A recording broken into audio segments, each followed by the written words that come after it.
Meu nome é Diego Belizari e hoje o desafio não é na minha casa. Hoje o desafio é com o carro de cliente e a gente teve um trabalho. Pense no trabalho.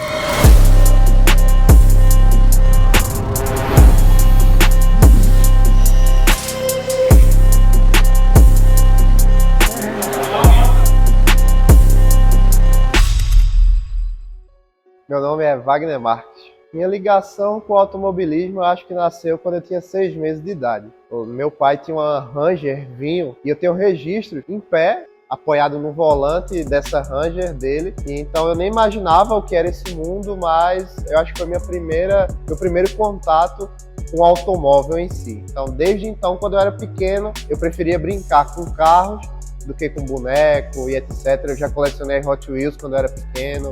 Então, sempre que eu passava numa loja de brinquedos, eu sempre escolhia um carro.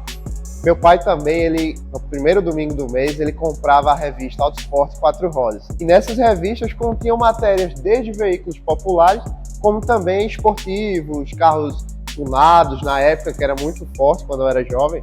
E aí, eu acho que nasceu daí. Eu também comecei a desenhar carros, então acho que a paixão nasceu desse agregado.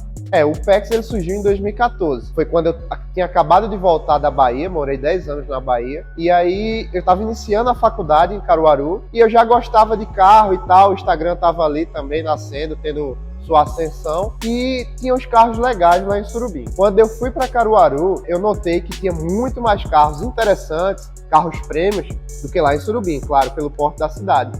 E eu pensei, poxa, o pessoal não sabe os carros que temos no estado, por conta de não ter essa informação. E aí eu criei a página nesse sentido, de tornar acessível esses carros, a ficha técnica, informações, o pessoal entender que Pernambuco também tinha esses carros. Não era só São Paulo, Rio de Janeiro, entre outras cidades. Desse Mini laranja que está aqui atrás de mim. Então, a história desse carro é que o pessoal da JBS, é onde entra a JBS na jogada, sempre que tem um carro diferenciado, que eles acham que eu tenho um contato mais próximo com o público, eles me oferecem e falam, Wagner, tá entrando esse carro aqui, se você tiver algum potencial comprador, manda para ele e tal. Mesma coisa aconteceu com esse carro. Então, o vendedor me mandou uma mensagem, Wagner, tá entrando um Mini aí, como eu faço parte do grupo do Mini Recife, tenho mais proximidade com esse público, ele já me mandou e falou, se tem alguém que esteja querendo comprar o carro e tal, me passou fotos, quilometragem e tal. De primeira mão ele não me despertou interesse.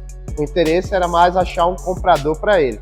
Mas conforme eu fui ver o carro pessoalmente, eu fui produzir um conteúdo com ele, e aí eu vi o quanto o carro era novo, foi começando a me despertar, mas ainda não era uma realidade próxima. E aí, num dia, um dos donos da loja chegou para mim e fez, por que tu não fica com esse carro, Wagner? E aí foi quando deu o start na minha cabeça e fez, por que eu não fico com esse carro? E aí, conversa vai, conversa vem, rolou uma negociação, rolou uma condição muito especial. Então, quero agradecer ao pessoal da JBS por uma oportunidade. E aí, rolou. E aí aconteceu. Esse já é meu terceiro Mini. Eu entrei na família Mini com o Mini One R56, manual, vermelho. O pessoal que me acompanhou lembra bem desse carro. Depois eu vendi, comprei um Mini Cooper F56, já a carroceria mais atual do carro, na cor preta. E aí, agora, estou com esse Mini Cooper S F56. Pro leigo, né, que não entende bem de versões do Mini, parecia a mesma coisa. Mas do Cooper pro Cooper S tem algumas diferenças. O scope no capô, o motor já é 2.0 com 192 cavalos. Tem algumas diferenças, mas é só quem é aficionado pela marca ou entende um pouco mais profundamente consegue diferenciar. Outro ponto também, né, que me chamou a atenção nesse carro foi a cor. E o anterior era preto. Não é que seja apagado, mas eu acho que o Mini ele merece uma cor diferenciada. A cor laranja é um grande diferencial para mim, pelo fato dele se destacar mais frente aos outros carros. Como eu tenho uma página e os carros que são postados na página são carros mais esportivos, ou como o próprio nome diz, exóticos, a cor laranja me fez caminhar mais próximo desse segmento que eu posto lá na página. Então é uma cor muito mais difícil de você encontrar, tem alguns outros no estado, mas ele se destaca muito mais do que o preto. Bom, vamos começar lá atrás, né? No Mini vermelho eu fiz um revestimento light, que seria a porta de entrada da CarPro aqui na CarCoach. Depois no preto a gente fez um ProFesta, que seria ali o intermediário.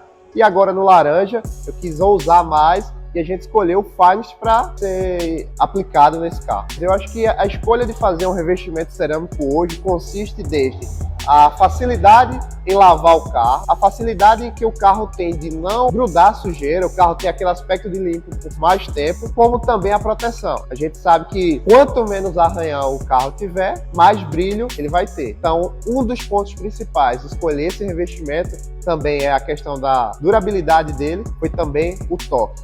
O toque desse revestimento cerâmico eu já vi em outros carros que eu tive a oportunidade de ver aqui na Carcote. É excepcional, é coisa de outro mundo.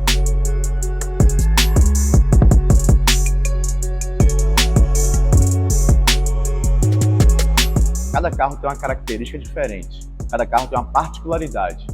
Dois carros vão ter trabalhos com abordagens diferentes. O grande detalhe desse carro é que é um carro muito novo, porém ele tinha muitos detalhes para serem feitos, muitas correções foram feitas. E a cor dele é um laranja.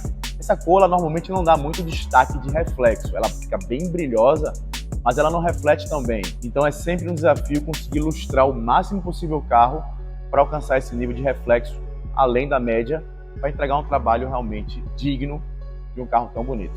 O grande desafio é o trabalho da cor. A cor laranja, por mais que seja uma cor que chame muita atenção, ela tem um quê de dificuldade na hora de eu puxar esse brilho a mais, de dar esse efeito que faz o uau. Sabe quando você olha para um carro às vezes e faz uau, cara, tá brilhando demais?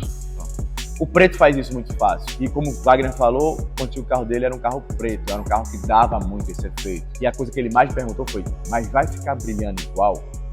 Vai ficar brilhando igual.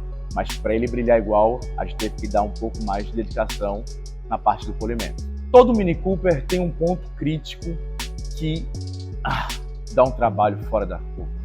As colunas dele são normalmente um black piano, é um preto, basicamente é um preto brilho, só que ela nem sempre é tão resistente, ela marca muito fácil.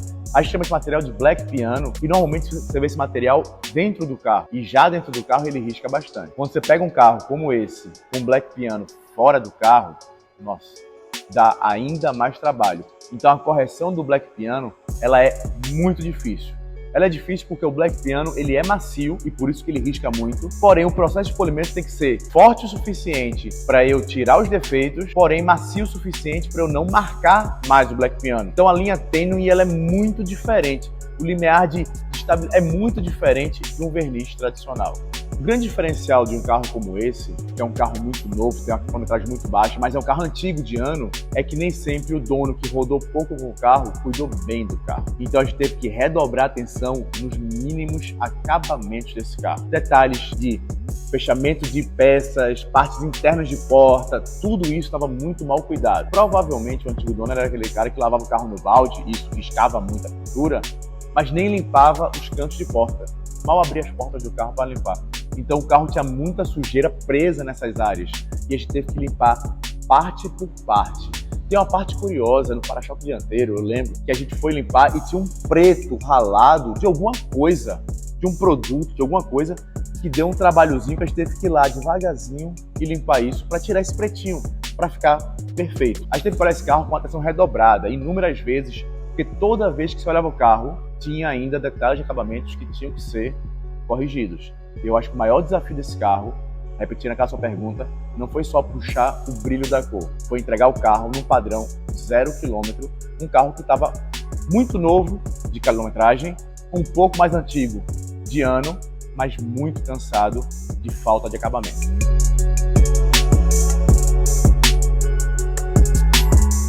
E o que falta para eu levar o carro é ele terminar o acabamento lá atrás. Não, foi pegar